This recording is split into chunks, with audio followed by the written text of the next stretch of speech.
ಅರಕಲಗೂಡು ಪಟ್ಟಣದ ಶಿಕ್ಷಕರ ಭವನದ ಆವರಣದಲ್ಲಿ ಬುಧವಾರ ಆಯೋಜನೆಗೊಂಡಿದ್ದ ಜಿಲ್ಲಾ ಮಟ್ಟದ ಪ್ರೌಢಶಾಲೆಗಳ ವೃತ್ತಿ ಶಿಕ್ಷಣ ವಸ್ತು ಪ್ರದರ್ಶನದಲ್ಲಿ ತಾಲೂಕಿನ ಮಲ್ಲಿಪಟ್ಟಣ ಸರ್ಕಾರಿ ಪ್ರೌಢಶಾಲೆಯ ವಿದ್ಯಾರ್ಥಿಗಳ ತಂಡ ತೋಟಗಾರಿಕೆ ವಿಭಾಗದಲ್ಲಿ ಪ್ರಥಮ ಹಾಗೂ ಹೊಲಿಗೆ ವಿಭಾಗದಲ್ಲಿ ತಿಪ್ಪನಹಳ್ಳಿ ಸರ್ಕಾರಿ ಪ್ರೌಢಶಾಲೆ ತಂಡ ಪ್ರಥಮ ಸ್ಥಾನ ಗಳಿಸಿತು. ಶಿಕ್ಷಣ ಇಲಾಖೆ ವತಿಯಿಂದ ನಡೆಯುವ ಜಿಲ್ಲಾ ಮಟ್ಟದ ವೃತ್ತಿ ಶಿಕ್ಷಣ ವಸ್ತು ಪ್ರದರ್ಶನವು ವಿದ್ಯಾರ್ಥಿಗಳಲ್ಲಿ ಹೊಸ ಭರವಸೆಯನ್ನು ಮೂಡಿಸಿದೆ. ಶಾಲೆಯಲ್ಲಿ ಕಲಿಯುವ ಗಣಿತ, ವಿಜ್ಞಾನ, ಸಮಾಜ, ಕನ್ನಡ, ಹಿಂದಿ, ಇಂಗ್ಲಿಷ್ ವಿಷಯಗಳ ಜೊತೆ ವೃತ್ತಿ ಶಿಕ್ಷಣವೂ ಅಷ್ಟೇ ಮುಖ್ಯವಾಗಿದೆ. ನಾವು ವಸ್ತು ಪ್ರದರ್ಶನಕ್ಕೆ ಇಟ್ಟಿದ್ದ ತೋಟಗಾರಿಕೆ, ಸಮಗ್ರ ಕೃಷಿ ವೃತ್ತಿ ಶಿಕ್ಷಣದಿಂದ ಸ್ವಾವಲಂಬಿ ಬದುಕಿಗೆ ಪೂರಕವಾದ ಅಂಶಗಳನ್ನು ಪ್ರಾಯೋಗಿಕವಾಗಿ ವಸ್ತು ಪ್ರದರ್ಶನದಲ್ಲಿ ಇಟ್ಟು ಮೊದಲ ಬಹುಮಾನ ಪಡೆದುಕೊಂಡಿದ್ದೇವೆ. ಇದು ನಮ್ಮ ಮುಂದಿನ ಜೀವನಕ್ಕೆ ಉತ್ತೇಜಿತವಾಗಿದೆ ಎಂದು ಸಂತಸ ಹಂಚಿಕೊಂಡರು. ಹಾಸನ ಜಿಲ್ಲೆಯಲ್ಲಿ ಒಟ್ಟು 355 ಪ್ರೌಢಶಾಲೆಗಳು ಇದ್ದು, ವಸ್ತು ಪ್ರದರ್ಶನದ ಹೊಲಿಗೆ ವಿಭಾಗದಲ್ಲಿ 47 ಶಾಲೆಗಳು ಮತ್ತು ತೋಟಗಾರಿಕೆ ವಿಭಾಗದಲ್ಲಿ 28 ಶಾಲೆಗಳು ಸೇರಿ ಒಟ್ಟು 75 ಶಾಲೆಗಳ ವಿದ್ಯಾರ್ಥಿಗಳ ತಂಡ ಭಾಗವಹಿಸಿದ್ದವು.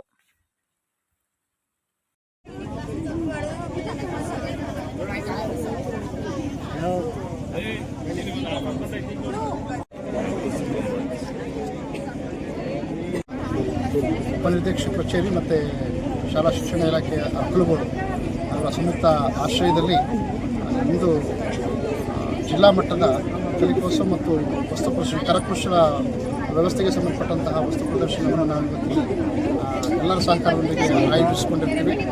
ಗಾಂಧೀಜಿಯವರ ಮೂಲ ಕಸುಬಾಧಾರಿತ ಶಿಕ್ಷಣವನ್ನು ಉದ್ದೀಪನಗೊಳಿಸಬೇಕು ಅನ್ನುವಂಥ ಆಶಯದೊಂದಿಗೆ ಮಕ್ಕಳು ಬರೀ ಅಕ್ಷರದ ಜ್ಞಾನದ ಜೊತೆಗೆ ಇತರ ಎಲ್ಲ ಕೆಲಸ ಕಾರ್ಯಗಳಲ್ಲಿ ಮತ್ತು ಕರಕುಶಲ ವಸ್ತುಗಳಲ್ಲೂ ಕೂಡ ತಮ್ಮ ಪ್ರತಿಭೆಯನ್ನು ತೋರಿಸಬೇಕು ಅನ್ನುವಂತಹ ಆಶಯದೊಂದಿಗೆ ಇಲಾಖೆ ಈ ಅಪರೂಪದ ಕಾರ್ಯಕ್ರಮವನ್ನು ಆಯೋಜಿಸಿಕೊಂಡಿರ್ತೀವಿ.